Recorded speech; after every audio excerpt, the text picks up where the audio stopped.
Hello, my name is Dr. Lavanya Lewis, and I'm going to talk to you a little bit about disability services at Henderson Community College.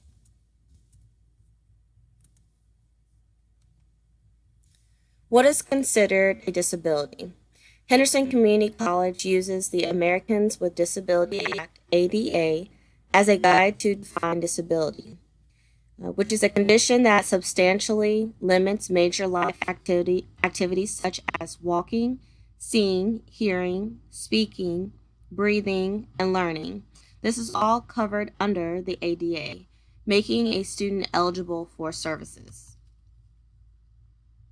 What services are available?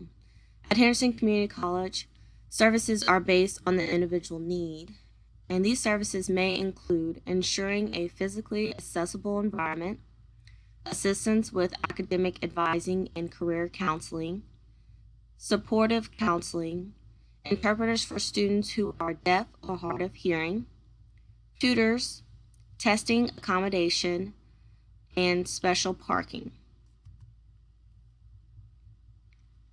How to request services. Now, the information that's listed here, you can either call to make an appointment or you can send an email. If you would like to view more information about your request for services, you can visit this link that's shown here. You can also go to Henderson's homepage and you will type in disability services in the search bar, and that will also lead you to the information that you need to know.